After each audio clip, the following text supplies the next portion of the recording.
जैसे last video के अंदर हम लोगों ने ये सारी चीज़ें HTML की देखी थी, एलिमेंट्स और टैग्स, तो इसमें हम इम्प्लीमेंट करेंगे सारी चीज़ें। और एक छोटा सा लेआउट मैंने यहाँ क्रिएट किया हुआ है वर्ड के ऊपर, हेडिंग्स एंड ऑल दैट। तो ये हम कंटेंट HTML पे क्रिएट करेंगे, मैंने वर्ड पे क्रिएट किया, इसको हम वेब पेज पे क्रिएट करेंगे यूजिंग HTML। तो सबसे पहले हम HTML फाइल जो हमने क्रिएट करके सेव की थी .html की एक्सटेंशन है, उसको हम बता देते हैं कि तो डॉक टाइप HTML सबसे पहले हमने लिखा, फिर हम एक टैग लगाएंगे HTML का। ये स्टैंडर्ड प्रैक्टिस है HTML को पेज को आपको लिखने की। फिर उसके बाद एक हेड होता है इसके अंदर,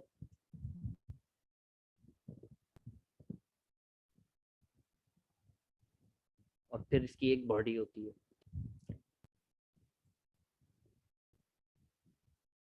अमूमन ज़्यादातर काम जो हम लोग करते हैं वो बॉडी के अंदर करते हैं, हेड के अंदर काफ़ी कम लिमिटेड चीज़ें होती हैं। तो हम बॉडी से स्टार्ट करेंगे। तो अगर आप यहाँ देखते हैं तो यहाँ पे सबसे पहले एक हेडिंग लिखी हुई है पर्सनल इन्फॉर्मेशन, तो मैं इसी को कॉपी करते हैं और यहाँ पे इसको पेश कर देते हैं। तो अब ये पेज हम लोड करके देखते हैं ये दिखता किस तरह है ये अभी फिलहाल। तो index.html है, डेस्कटॉप पे ये सेव है। तो ये वेब ब्राउजर खुद ब खुद इस पे आ गया है क्योंकि ये HTML फाइल है। अगर ना रहा हो तो आप राइट क्लिक करेंगे, इसको ओपन विद करके किसी भी ब्राउजर पे ओपन कर सकते हैं। मैं इसको डबल क्लिक करता हूँ, ये ब्राउजर पे ओपन होगा। तो ये देखिए पर्सनल इन्फॉर्मेशन लिखा हुआ आ गया, लेकिन अभी ये हेडिंग फॉर्म में नहीं लिखा हुआ, ये सिर्फ ऐसे ही कंटेंट के तौर पर लिखा हुआ। तो इसको हेडिंग में कन्वर्ट करने के लिए हमें हेडिंग के टैग्स यूज करने पड़ेंगे। हेडिंग के टैग्स हमारे पास होते हैं H1, H2, H3 depending on the size and formatting. तो ये हम H1 का टैग हमने लगा दिया इसको। तो अब हम इसको सेव करेंगे और दोबारा इस पेज को रिफ्रेश करेंगे। तो ये देखिए साइज बड़ा हो गया इसका, ये एज ए हेडिंग डिस्प्ले हो गया। ठीक है। तो अब यहाँ पे लिखा हुआ है नाम है, बीच में आप देख रहे होंगे कि स्पेस भी है। तो इस स्पेस को हम कवर करने के लिए इसको एक लाइन ब्रेक लगाएंगे। ब्रेक, ये जैसे कि मैंने बताया था दो तरह के टैग्स होते हैं, एक वो जिनका ओपन और क्लोज होता है, दूसरा वो जो सेल्फ क्लोजिंग टैग होता है। तो बीच में स्पेस देने का जो टैग होता है ना, ये होता है सेल्फ क्लोजिंग टैग। तो इसको मैं अगर हटाता हूँ और एक पैराग्राफ का टैग लेते हैं हम, तो क्योंकि पैराग्राफ का टैग जो होता है, एक डिवीजन का टैग होता है और एक पैराग्राफ का टैग होता है। दोनों में बहुत कम डिफरेंस है, दोनों तकरीबन सेम होते हैं, लेकिन डिवीजन का जो टैग होता है वो जब आप लिखते हैं तो वो नेक्स्ट लाइन से शुरू नहीं होता, लेकिन पैराग्राफ हमेशा नेक्स्ट लाइन से शुरू होता है। तो दोनों का डिफरेंस भी मैं आपको इसमें दिखाता हूँ।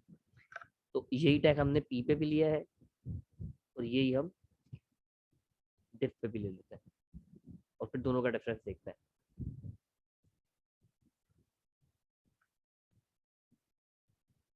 ठीक है। ये हेडिंग के नीचे का स्पेस आ गया। तो दोनों में मैंने बताया ना जैसे ज्यादा डिफरेंस नहीं है दोनों के अंदर। तो हम पी यूज करेंगे क्योंकि डिफ का जो टैग्स होता है अमूमन पूरे पूरे ब्लॉक्स के लिए यूज होता है। पैराग्राफ का जो टैग्स होता है वो सिर्फ टैग के लिए यूज, यानी टेक्स्ट के लिए यूज होता है। तो ये डिवीजन का टैग हम यहाँ से हटा देते हैं और हम कंसिडर कर लेते हैं कि जितना भी पार्ट है ये एक डिवीजन है, ये एक डिवीजन है और ये एक डिवीजन है। तो तीन डिवीजन हम बना लेते हैं, ऑलरेडी क्रिएट कर लेते हैं पहले, उसके बाद हम ये काम करते हैं। तो डिव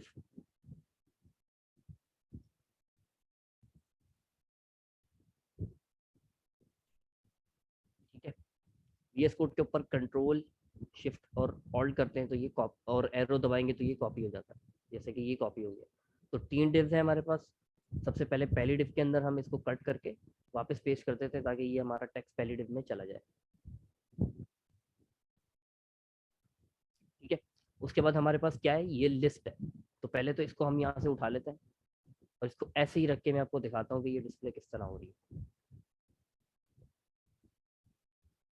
तो सेव की मैंने फाइल सेव। अब ये देखें ये सारी एक ही लाइन में शो हो रही है। एक तो हमें इसको तीनों को अलग अलग लाइन में लेना है और दूसरा हमने ये बुलेट भी दिखानी है इसके साथ। तो उसके लिए हम एक टैग यूज करते हैं लिस्टिंग का टैग। ये वाली जो है हमारी अनऑर्डर लिस्ट कहलाती है। इसके लिए हम यूज करते हैं यूएल। पहले हम यूएल के दो टैग लगाते हैं। तो जो यूएल का टैग है ना, ये हमें ये बताएगा कि इसके अंदर लिस्ट है, लेकिन ये तो सारे अलग अलग आइटम्स हैं। तो इनको डिस्प्ले कराने के लिए हम एक और टैग यूज करते हैं यूएल के टैग के अंदर ही एल का टैग, यानी लिस्ट आइटम। यूएल यानी अनऑर्डर लिस्ट और एल यानी लिस्ट आइटम। तो ये बना ली। अब धीरे धीरे हम बुलेट इसमें हम नहीं लगा रहे हैं अभी, क्योंकि बुलेट जब भी लिस्ट खुद बनाते हैं आप तो डिफॉल्ट इसके अंदर एक बुलेट आता है। तो अगर हम बुलेट खुद से भी लगा देंगे तो वो दो बुलेट्स हो जाएंगे। ये भी मैं आपको दिखा देता हूँ कि ये 2 बुलेट्स किस तरह नजर आएंगे। तो इस वाले के अंदर हम बुलेट छोड़ देते हैं। और एक चीज आप और नोट करेंगे कि ये बना हुआ है हाइपरलिंक वेबसाइट का। तो इस पे जब मैं क्लिक करूंगा तो ये मुझे वेबसाइट पे रीडायरेक्ट करवा देगा। यानी कंट्रोल क्लिक अगर मैं वर्ड पे करता हूँ तो ये वेबसाइट मुझे खोल देगा, जो भी इसके ऊपर वेबसाइट लगी हुई है।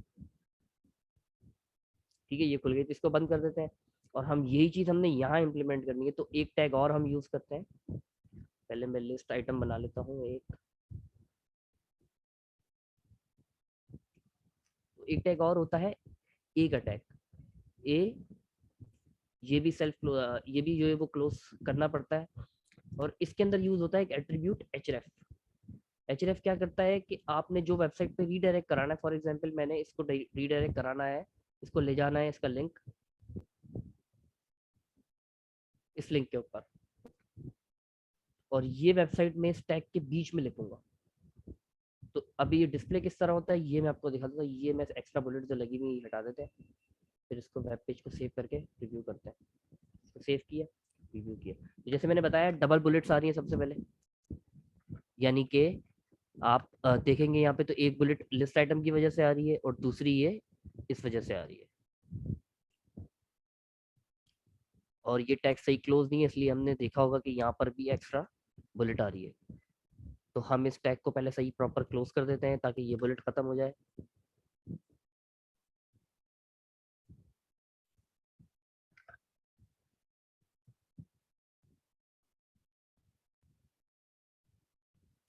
दूसरा हम इस बुलेट को भी हटा देते हैं, सेव करेंगे। ये तो ये आ गए। अब इस लिंक पे एचरेफ में एस नहीं आता, इसलिए ये एज अ लिंक नहीं चल रहा है अभी। तो एस मैंने हटा दिया है, इसको रिफ्रेश करते हैं तो ये एज अ लिंक आ गया। इस पर क्लिक करेंगे तो ये वेबसाइट खोल देगा। ठीक है, वापस पेज पे आ जाते हैं अपने वापस से, और बाकी की कंप्लीट चीज़ें करते हैं। तो इस पे एजुकेशन लिखा हुआ है, ये देखें इसका साइज ज़्यादा है इसका साइज कम है, तो हम इसके लिए H1 नहीं H2 यूज़ करेंगे। ये वाली डिप हमारी कंप्लीट हो गई है। अब हम दूसरे डिप पे जा रहे हैं।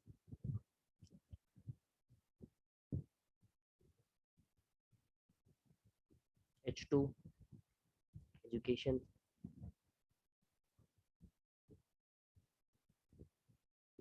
अच्छा, अब यहाँ पे ये टेबल बना हुआ है तो HTML के अंदर भी टेबल सपोर्टेड है। तो टेबल के टैग्स थोड़े से डिफरेंट होते हैं। तो टेबल के टैग, सबसे पहले तो टेबल, बड़ा मुश्किल से इसका नाम है टेबल। टेबल के टैग का एक दफा टेबल क्रिएट हो गया ना, तो आप अब नोट करेंगे जैसे आपने लिस्ट में देखा था ना कि एक दफा आपने यूएल बनाई थी, ऑर्डर अनऑर्डर लिस्ट, फिर उसके बाद उसके लाइन आइटम डिफाइन किए थे। लेकिन इसके अंदर अगर आप देखेंगे ना तो इसके अंदर लाइन आइटम नहीं है, इसके अंदर सेल्स हैं। ये एक सेल है, ये दूसरा सेल है, ये तीसरा सेल है। तो टेबल को जब डिस्प्ले कराना होता है तो फिर उसके सेल्स डिफाइन करने पड़ते हैं। यानी कि टेबल आपने बना लिया तो सबसे पहले आप उसकी, इसके अंदर टी हेड और टी बॉडी और टी फुट के भी टैग्स होते हैं, ये हम बाद में यूज करेंगे। तो इसको समझेंगे, पहले हम टी आर यूज कर लेते हैं, यानी टेबल रॉ। तो जब भी आप टेबल बनाते हैं तो सबसे पहले उसकी रो क्रिएट करते हैं। तो ये आपकी एक पूरी एक रो है। अब आपके रो में कितने सेल्स हैं ये आप डिफाइन करते हैं टीडी, यानी टेबल के अंदर टैग होता है टीडी टैग। तो अब आपके पास कितनी टीडीज हैं, यानी दोनों रोज के अंदर दो दो टीडीज है। तो मैं इसी टीआर को कॉपी करके यहाँ पे दोबारा से पेस्ट कर देता हूँ। तो ये हम कॉपी करके और इस पर ऐड करना शुरू करते हैं।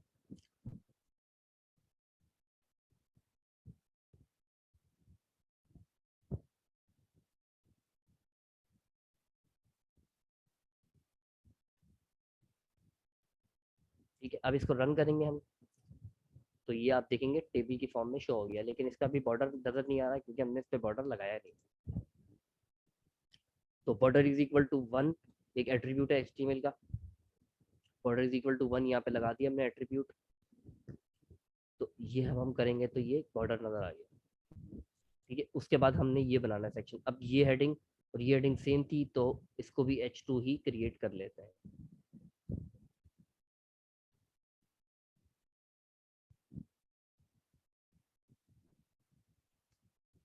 ठीक है, तो ये भी लिस्ट बनी हुई है। तो ये वाली जो लिस्ट है, अब इस दोनों लिस्ट में फर्क क्या है, ये बुलेट्स लगे हुए हैं डॉट बुलेट्स, ये वाले लगे हुए हैं 1 2 3 4 करके। तो ये है, ये वाली थी अनऑर्डर लिस्ट। अब हम बनाएंगे ऑर्डर लिस्ट यानी OL।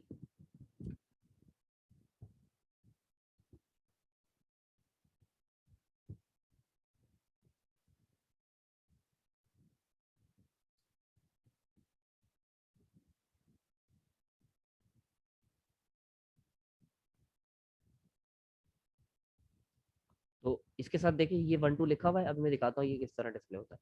देखिए 1 2 एक तो उसने लगा दिया और एक हमसे लग गया, तो हम अपना वाला हटा देंगे क्योंकि इसके नीचे जितने भी आइटम्स हम ऐड करते जाएंगे वो खुद ब खुद इसको लिस्ट में कन्वर्ट करके नंबर लगाता जाएगा। तो ये हमारा एक बेसिक सा लेआउट रेडी है जो हमने यहाँ पे क्रिएट किया था। इसके अलावा ये सिर्फ मैंने आपको गो थ्रू करने के लिए कहा था कि HTML वर्क किस तरह करती है। इसके अलावा अगर आप मजीद इसको एडवांस पढ़ना चाहते हैं और HTML के एट्रीब्यूट्स और चीज़ें देखना चाहते हैं, तो ये मैंने जितने एलिमेंट्स यहाँ लिखे थे वो उसकी कवर कर लिए। एट्रीब्यूट्स मैंने बताया जैसे कि हमने यहाँ पे काफ़ी सारे एट्रीब्यूट्स यूज़ किए हैं। For example border is equal to 1 एक एट्रीब्यूट था टेबल का, href एक एट्रीब्यूट था लिंक का। तो इस तरीके से काफ़ी सारे एट्रीब्यूट काफ़ी सारे एलिमेंट्स के होते हैं, तो वो आप पढ़ सकते हैं इसके बारे में। स्टाइलिंग एंड फॉर्मेटिंग हम नेक्स्ट टाइम कवर करेंगे। थोड़ा बहुत इसमें हमने कवर किया कि हम किस तरह से लिस्ट क्रिएट कर सकते हैं और हेडिंग्स वगैरह दे सकते हैं। तो दैट्स ऑल फॉर नाउ। और इसके अलावा अगर आप मजीद एडवांस पढ़ना चाहते हैं तो मैंने बताया था कि मैं रेफरेंस बताऊंगा आपको, तो W3 Schools HTML आप सर्च करें, पहला ही आपके पास URL खुलेगा, तो इसके अंदर आप मजीद इसको सर्च कर सकते हैं। एलिमेंट्स में जाके आप एलिमेंट्स के बारे में पढ़ सकते हैं, जैसे बताया tag name goes on, headings हैं, पैराग्राफ्स हैं। फिर इसके अलावा अगर आप एट्रीब्यूट्स को पढ़ना चाहते हैं तो एट्रीब्यूट्स को पढ़ लें। तो मजीद इसके अलावा हम आगे चीज़ें कंटिन्यू करेंगे। आईडी एट्रीब्यूट होता है, क्लासेस एट्रीब्यूट होता है, ब्लॉक और इनलाइन ब्लॉक्स क्या होते हैं, तो इस बारे में आप W3 स्कूल से पढ़ें। बहुत अच्छी वेबसाइट है और बहुत बेसिक तरीके से लोग पढ़ाते हैं, सिखाते हैं चीज़ें। तो खुद इम्प्लीमेंट करेंगे तो ज़्यादा जल्दी सीखेंगे। Thank you so much. कोई क्वेश्चन हो तो आप कमेंट पे पोस्ट कर सकते हैं।